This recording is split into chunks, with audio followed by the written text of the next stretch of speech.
magandang araw po sa ating lahat. Ngayong araw na ito ay may ipapakita pong recipe sa inyo si Mama Yeps. Magandang araw po sa ating lahat. Ngayong araw na to ay magluluto po tayo ng kutsinta. At ito na po yung ating mga sangkap. Unang-una, meron po tayo ditong pandan water. Ito ay tubig na nilagyan natin ng pandan leaves tapos pinakuluan natin ng mga 10 minutes. Pero kung wala po kayong pandan leaves, kahit tubig lang po ay pwede na. And then, meron po tayong 1 cup ng all-purpose flour, 1 cup ng tapioca starch or ito yung tinatawag na cassava flour, 1 1/4 cup ng brown sugar, ground annatto powder or achuete powder. Pwede rin po tayong gumamit ng achuete seeds kung meron po tayo. At ito ang napakahalaga, itong ating tinatawag na lihiya or lye water. Ito po yung ginagamit para yung ating kutsinta ay maging chewy. And then, ang gagamitin ko pong pang toppings ay itong cheese. Pero, pwede po tayong gumamit yung nakasanayan natin na kinayod na niyog. At syempre, itong ating kutsinta molds. At saka, yung ating paglulutuan ng ating kutsinta ay yung ating steamer. Yan na po lahat yung ating mga sangkap na kakailanganin. Ngayon ay magsisimula na po tayo. So, ang una po nating gagawin ay kumuha lang po tayo ng 3 cups dito sa ating pandan water. Ito ay medyo warm pa siya kasi kakapakulo ko lang po nito.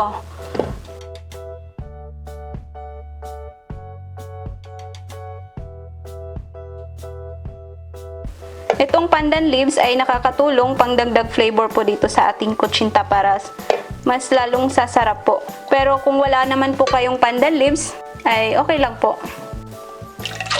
Yan, 3 cups na water or yung pandan water. Dahil medyo warm pa po ito, mas maganda na ilagay na po natin yung ating sugar para natutunaw po siya kaagad. Para masigurado talaga natin na walang magbuo-buo sa ating mixture. Tutunawin po muna natin yan.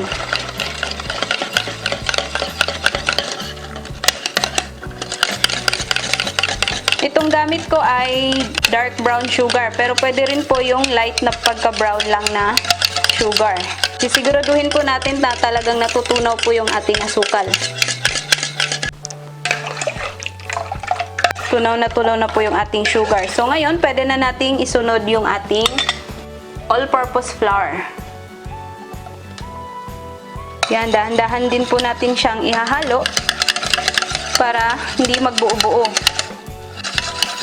Pero kahit na nagbuo-buo po ito, ay wag po kayong mag-alala kasi mamaya sasalain po talaga natin to para mawala yung mga lumps or yung mga buo-buo.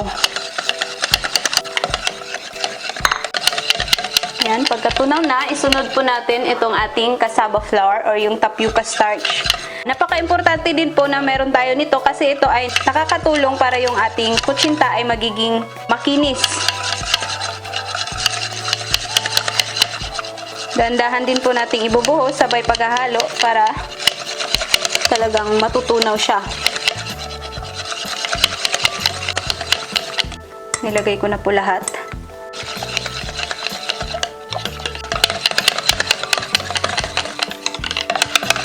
Ngayon, pwede na po nating lagyan itong ating annatto powder. So, kung annatto seeds po yung gagamitin nyo, kailangan nyo po muna yung ibabad sa mainit na tubig para ma-extract nyo po yung kulay ng achuete. Pero itong gamit ko ay annatto powder or achuete powder. Pwede na natin siyang ihalo diretso dahil itong ating mixture ay medyo warm pa. Matutunaw po ito kaagad. So, yan, depende po ito kung gaano katingkad ng ating kutsinta. So, kayo na po yung mag-a-adjust sa dami ng ilalagay nyo.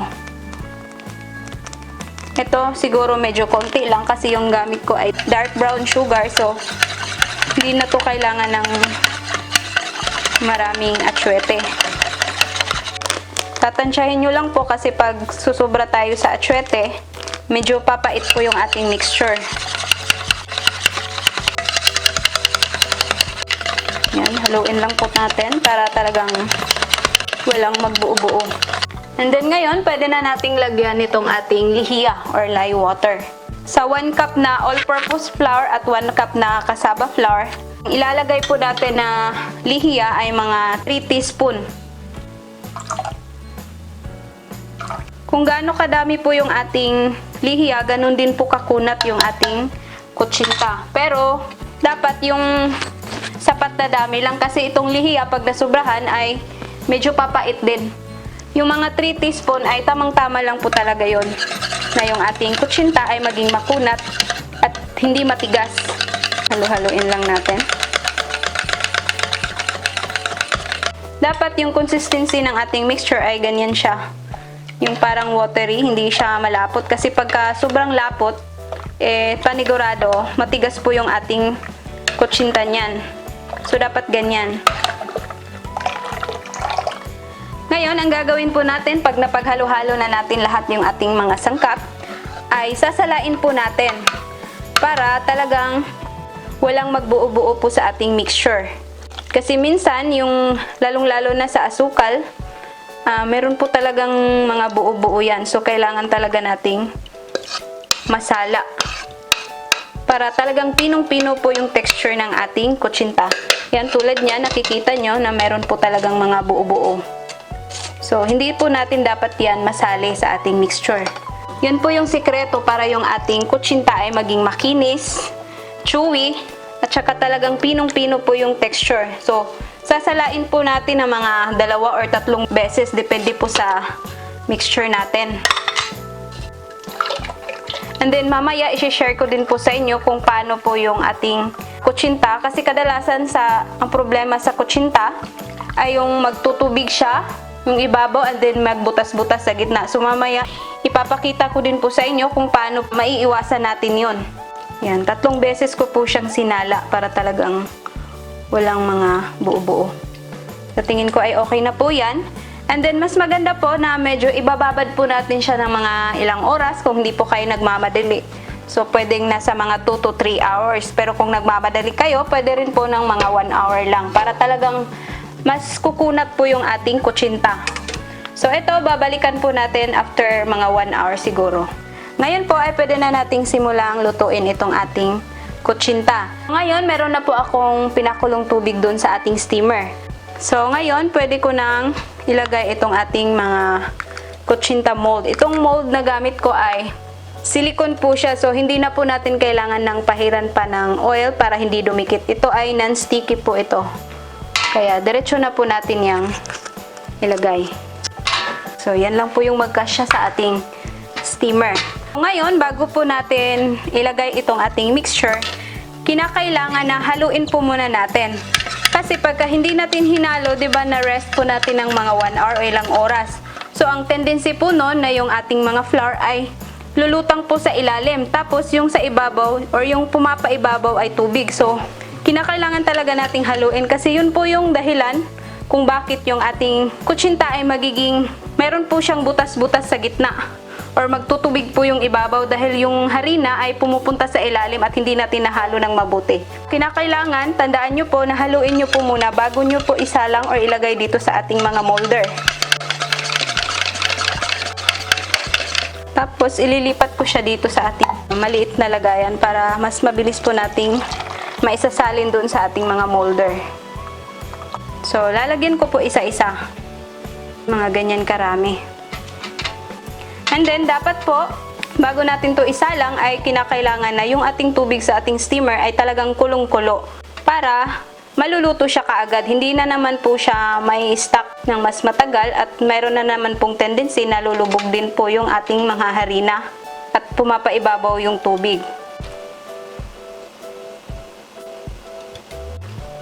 Yan, napapansin nyo na meron pong mga maliliit na particles sa ating mixture dahil po yan sa ating atsuete kasi yung ginamit ko ay powder. Tsaka hindi po masyadong pinong-pino po yung pagkaka-powder niya kaya ganon. Kaya siguro mas magandang gamitin kung meron po kayong atsuete seeds. Kaya maganda po yung gamitin para talagang pinong-pino. So dahil yan lang po yung magkasya sa ating steamer, ang gagawin natin ay ibabalik ko siya dito. Hindi ko po muna siya ilalagay dito sa ating natira na molder. Tsaka ko na po lalagyan to pagka ready na din po nating isalang. Kasi importante dito na pagkatapos nating mailagay ay dapat maisalang po siya kaagad. So yan, napapansin nyo na meron pong medyo may mga bula-bula sa ibabaw. So tatanggalin po natin yan. Kasi pag ito naluluto ay medyo may mga bula-bula din po sa ibabaw. Hindi na po magiging smooth yung ibabaw ng ating kutsinta. So, magandang kukunin po natin yan. Kasi hindi po talaga maiiwasan minsan pagka pinaghalo-halo natin ng ating mixture ay magbubula po siya. So, kailangan tanggalin natin para makinis at saka smooth po yung ibabaw ng ating kutsinta. Yan po yung sikreto. Ngayon pong kumukulo na yung ating tubig sa ating steamer, ay ready na po nating isalang itong ating mga kutsinta. Yung settings po ng ating apoy ay mahinang-mahina lang po. Nasa low heat lang po.